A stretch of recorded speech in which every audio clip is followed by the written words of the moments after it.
Today we're going to be doing boost pipes and some coolant pipes on this, doing a full refresh of the coolant pipes. Boost pipes, I've bought a second-hand set of silicone pipes and a thicker intercooler, so hopefully she'll be a bit happier with a map when I decide to get her mapped. But yeah, the main goal is to get the coolant pipes all on. Bought a white set of coolant pipes from Darkside, pretty penny, and then hopefully she'll sit at temp a bit nicer.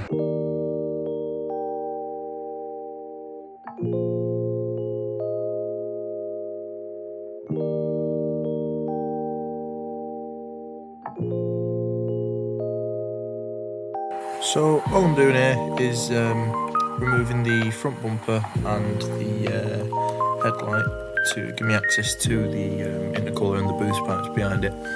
Without taking the bumper and that off, it would become very, very difficult, and it's just worth the extra, 5 or 6 minutes to whip the bumper off. Headlight takes about 2 seconds to rip out. It's 4 screws and a plug, and that little sucker comes out, and then it gives you a hell of a lot more access to the boost pipes and the intercooler.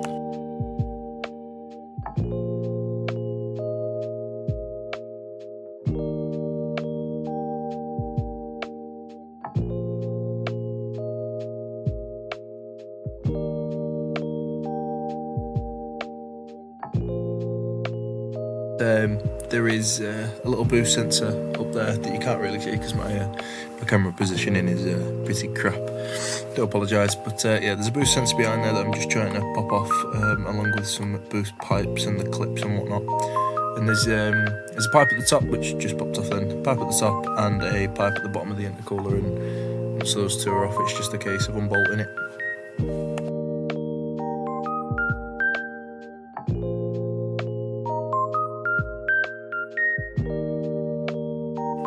Now that this top pipe's free, it's just a case of working it out of the car. You've got to sort of take all the pipes away from it and whatnot, and you just play about with it, and it will come away from the car. But it's a very easy thing to mess up because the boost sensor wire, goes into it. As you can see, I'm removing now, and if you pull on that too hard, you could risk causing a electrical issue as you rip the wires apart. What I'm just unbolting here is there's two 13mm that sit on the top of the intercooler that bolt it to the chassis of the car.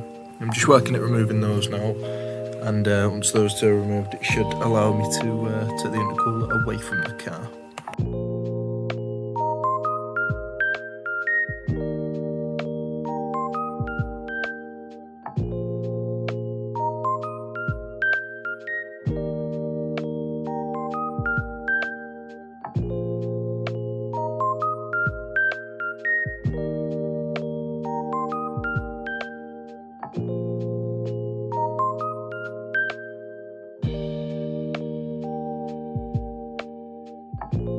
Original one. See, plastic on the top ends, and it's not amazing. There's this one. It's a bit thicker, not much, but a little bit thicker, and the main thing is it's metal all the way around, so she should be, in theory, able to handle a bit more boost. So this is what we're going to be throwing on the car. You see, it's second hand as it comes. And yeah, let's get this thrown off.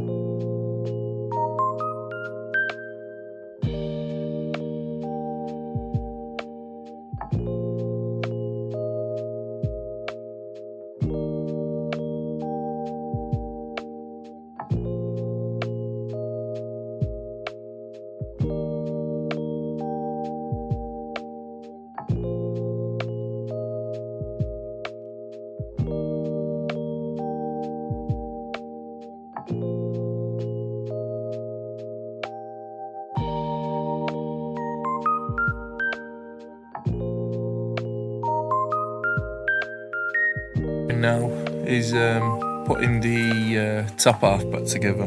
The black pipe that was put onto the EGR delete, that was a very, very tight fit and very annoying. and that clamp is very aggravating to work with. So if you ever do come into a bit of bother with those clamps, it's just a persistence thing. You got to keep at them. They will eventually go in.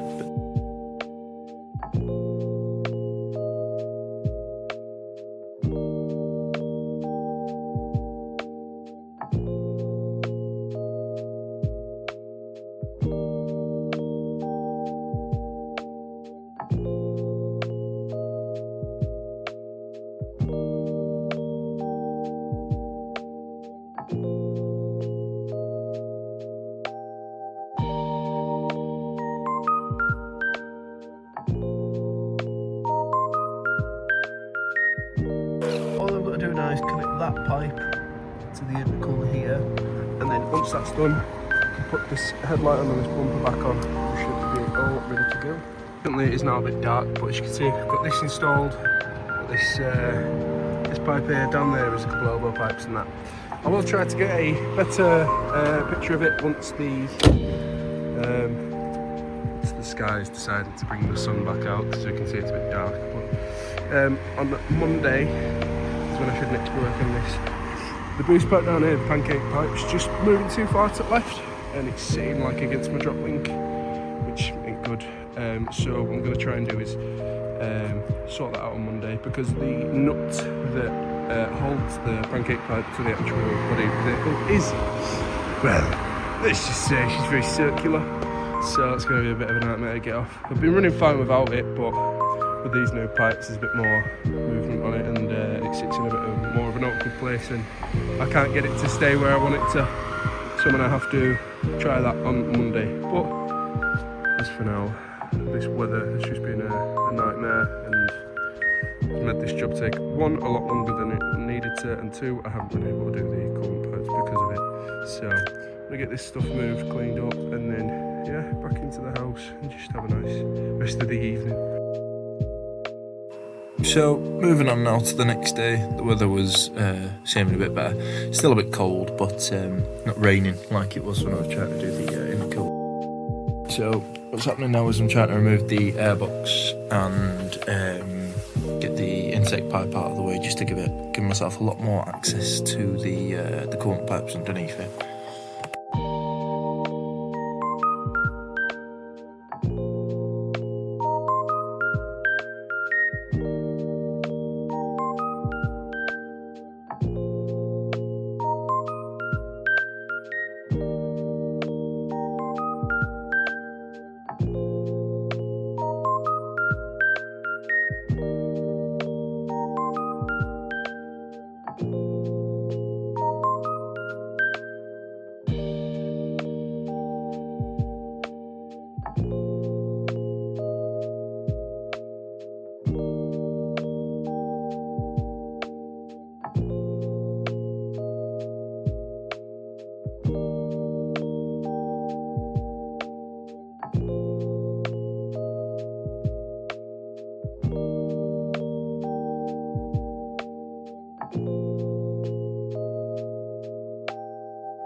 So, some of you may be asking why I went with the dark side kit, and it was purely because of ease of purchase, and there was a lot of variation of colours. I ended up going with white because I think when I do get a front mount intercooler, I think the contrast of that against the metal hard pipes and the blue silicone pipes is going to look really good. As it stands now though, the engine bay looks pretty good anyway.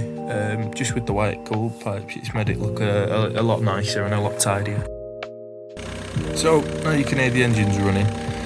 Obviously I went through and bled all the coolant systems up and whatnot, and it all bled up fine. It bled up absolutely brilliantly. The next bit of the video is going to be me replacing the front brake pads and brake caliper, as my front right brake caliper were pretty crap, and obviously, evidently you'll see by the pads in a little bit, it was causing wear issues.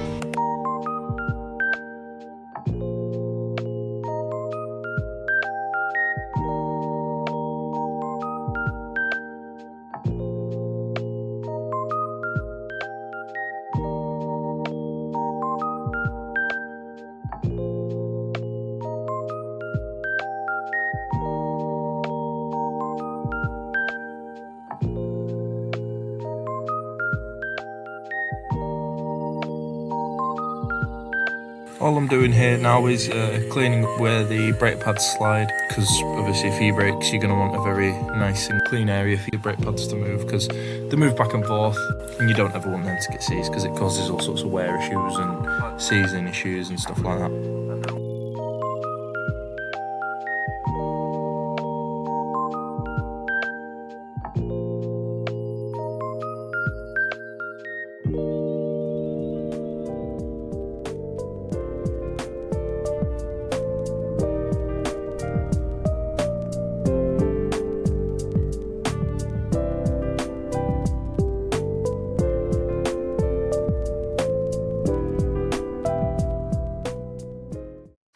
In my excitement to get the car back on the road, it would appear that I forgot to record me putting the wheels back on and whatnot.